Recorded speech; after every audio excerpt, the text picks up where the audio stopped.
कहानी। गरीब के घर पिज्जा। मोहनलाल गांव का संपन्न किसान था, लेकिन पत्नी गायत्री की बीमारी से कभी खेत बिक चुके थे। इसलिए उसने अपने घर के पास पराठे की दुकान खोल ली थी। जल्द ही उसके व्यापार और स्वादिष्ट पराठे ने कस्बे को लोगों को अपना दीवाना बना दिया था। सुमित्रा और राजू के स्कूल के पास एक पिज्जा की दुकान खुली थी, जिसका प्रचार रेडियो, अखबार और ऑटो पर एड बिल व पोस्टर चिपका कर पूरे जोर शोर से किया गया। भाई, कल हमने पिज्जा खाया क्या? पिज्जा खा। मेरे और मेरे पिताजी अपनी कार पार्किंग पर पिज्जा ऑर्डर के बाद घंटे इंतजार किए। अब हमें पिज्जा मिला।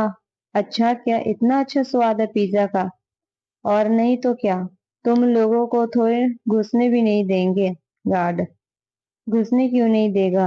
अरे, वो तुम्हारी पापा की फुटपाथ की पराठे की दुकान थोड़ी ना है, जो कोई भी मुंह उठाकर चला जाएगा। उस दुकान का एक स्टैंडर्ड है।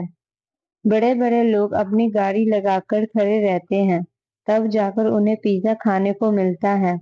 समझ गए? रॉकी की बात सुनकर सभी हंसने लगे हैं। सुमित्रा को पराठे वाले का मजाक पसंद नहीं आता। राजू जब स्कूल से घर जा रहा होता है तो पिताजी पिज्जा की दुकान पर लोगों की भीड़ देखकर रुक जाता है। सुमित्रा को उसे समझा बुझा कर घर ले आती है। पिताजी, पिताजी, हमें भी पिज्जा खाना है।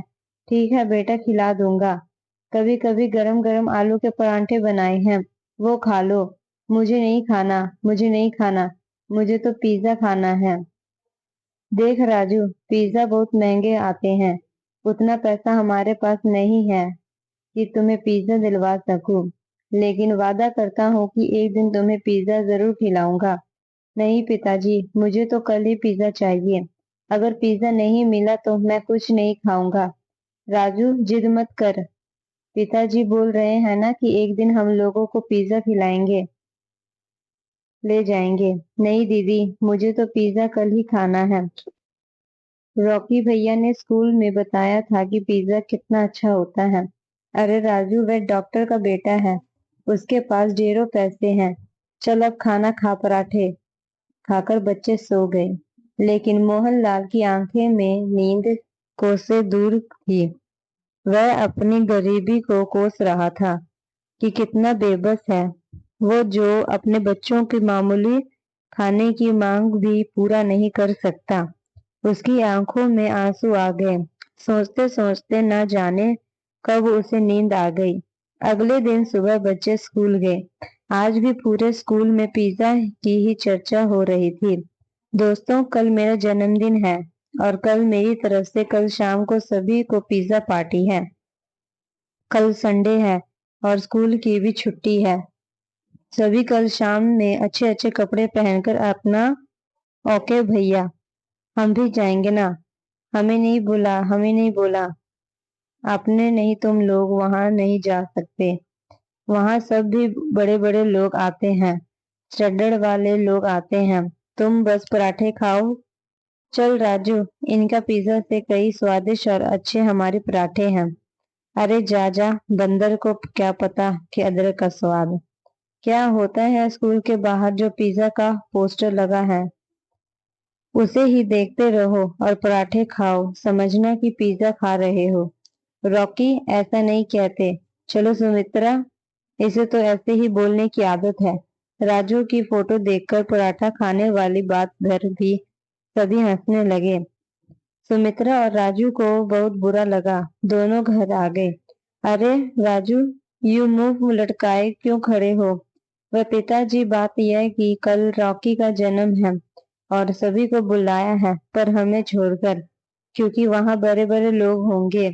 बस इतनी सी बात, कल हम तुम लोगों के लिए आलू का मस्त पराठा बनाएंगे और हम सब पार्टी करेंगे। मुझे नहीं खाना पराठा, मुझे तो बस पिज्जा खाना है। मुझे वह पिज्जा चाहिए बेटा। मैंने बताया था ना कि कभी हमारे पास तुम लोगों के फीस भरने की पैसे नहीं हैं। पिज्जा कहाँ से खिलाऊंगा? इतना कहकर मोहनलाल आंखों में आंसू लिए घर से बाहर प्रथा के दांग पर चला गया। राजू, तुम्हें ऐसा नहीं करना चाहिए था। पिज्जा की जिद छोड़ दे मेरे भाई। जब पैसे होंगे तो हम जरूर पिज्जा खाने चलेंगे। आज तक कभी हमारे पास पैसे हुए हैं क्या? सभी नए नए कपड़े पहनते हैं और हम दोस्त साल से एक ही कपड़े पहन रहे हैं। क्या हम कभी पिज्जा नहीं खा पाएंगे दीदी? ऐसी बात नहीं है मेरे भाई, हम लोग पिज्जा एक दिन जरूर खाएंगे। उस रात राजू ने खाना नहीं खाया, घर में किसी ने खाना नहीं खाया। सुबह मोहनलाल उठा और बाजार चला गया। वापस आया तो देखा कि राजू अभी तक सो रहा था। सुमित्रा से पता चला कि राजू अभी भी रूठा हुआ है, खाना भी नहीं खाया। उठो बेटा, आज हम तुम लोगों को पराठा पिज्जा खिलाएंगे। चलो उठो। पिताजी, मैंने बोल दिया ना, जब तक पिज्जा नहीं मिलेगा मैं कुछ नहीं खाऊंगा। मोहनलाल पराठे पर चीज, फ्रूटीज और सलाद डालकर पिज्जा बनाता है, लेकिन लाख समझने के बावजूद राजू नहीं खाता। सुमित्रा भी पूरी कोशिश करती है राजू को मनाने की, पर असफल रहती है। आज फिर सभी भूखे ही सो जाते हैं। आधी रात को राजू को जोर से भूख लगती है। वह किचन में जाकर रखा हुआ पराठा पिज्जा खाता है। उसे बहुत अच्छा लगता है। वाह, पराठा पिज्जा चट कर जाता है। मोहनलाल चुपचाप उसे खाते हुए देख लेता है। सुबह उठकर मोहनलाल बाजार चला जाता है। वापस आकर सुमित्रा को बुलाता है। सुमित्रा, जो सुमित्रा जी, पिताजी आए, ये लो पैसे लो और स्कूल से आते समय पिज्जा लेने आना। पिताजी, पैसे कहाँ से आए? वे कहीं से आ गए। और हाँ, मैंने टिफिन में पराठा पिज्जा रख दिया है, खा लेना याद से। सुमित्रा घर से स्कूल के लिए निकल रही थी तो पिताजी की साइकिल बाहर नहीं लगी थी। समझने में देर न लगी कि पिताजी ने साइकिल बेचकर पैसे लाए थे।